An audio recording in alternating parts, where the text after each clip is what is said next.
Typesetting. The composition of text by means of arranging physical type or its digital equivalents, according to Wikipedia. In anime, it usually refers to translated text on screen that isn't dialogue. Text in the background or in speech balloons that is of importance to the story and thus important for the viewer to read. This sort of text appears often in anime, and there are multiple approaches to dealing with them in the video's subtitles. Today, I will be talking about anime typesetting on streaming services. If you watched any anime before that was licensed by Crunchyroll, or for some of you, watched anime with subtitles that were stolen from Crunchyroll, you might have seen typesetting before. From simple episode titles that fade in and out, to moving text that's masked away under characters. This is all possible with the Advanced Substation Alpha subtitle format, a subtitle format capable of styling text in a wide range of ways. It also allows for movement and animation of text, as well as karaoke timing and effects. It is widely used by fansubbers, some taking the format's abilities to the extreme.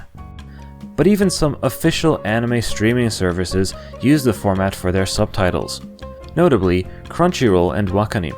Oh, by the way, if you've never heard of Wakanim before, think of it as the Funimation of Europe, since its parent company is Funimation Global Group, but I'll get back to Wakanim later. Crunchyroll's application of typesetting is a bit of a mixed bag. Some shows have simple signs. Signs are the bits of text on screen that are being translated, which is what I'll be calling them from now on. A handful of shows on Crunchyroll have some more advanced use of typesetting, which I highly appreciate. It's not terribly time-consuming to make these sort of signs, but they help with keeping you immersed in the world of the show.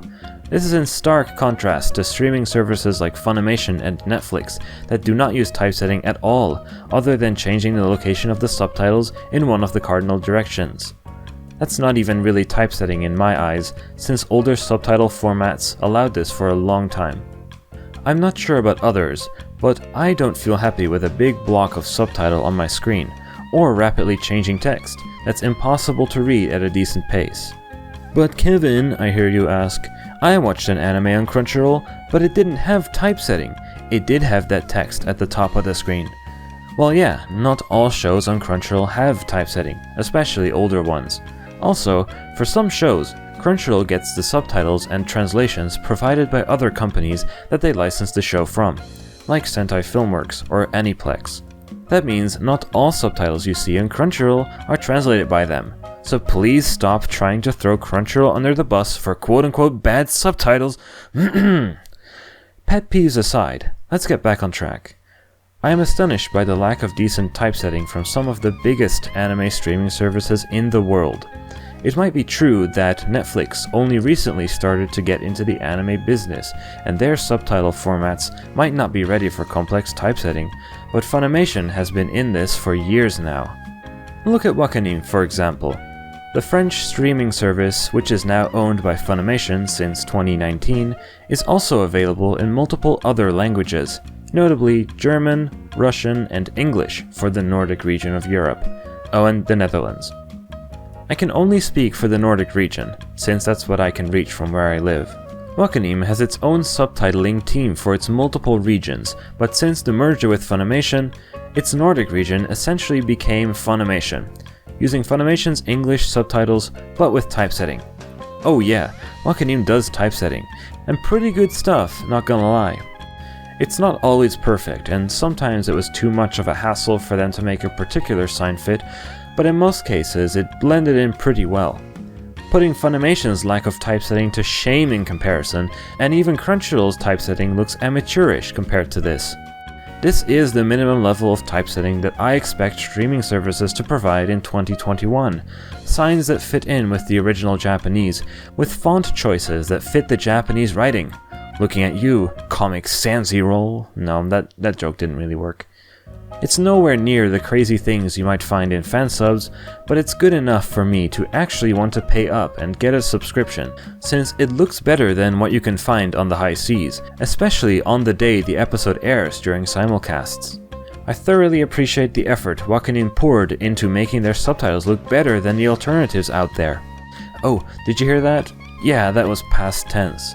Something happened at Wakanim, or maybe orders came in from their parent companies. But if you check out the latest anime season, Spring 2021, you're greeted with this. Yeah, that's right. It's the text at the top of the screen that I dreaded so much. Wakanim has changed from caring about how its signs looked to neglecting them altogether using Funimation's non-typeset subtitles. I am hugely disappointed by this, to the point where I feel like my subscription is no longer worth it, since alternatives don't provide worse quality anymore.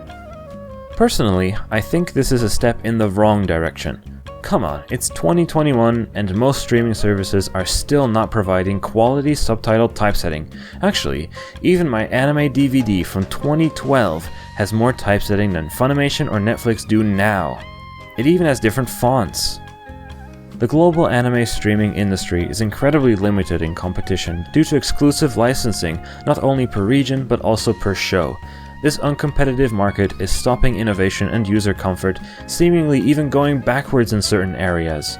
Because users have no choice but to watch on their services since no other service provides the same show that they might want to watch. Oh, and by the way, look who's eager to buy up Crunchyroll next.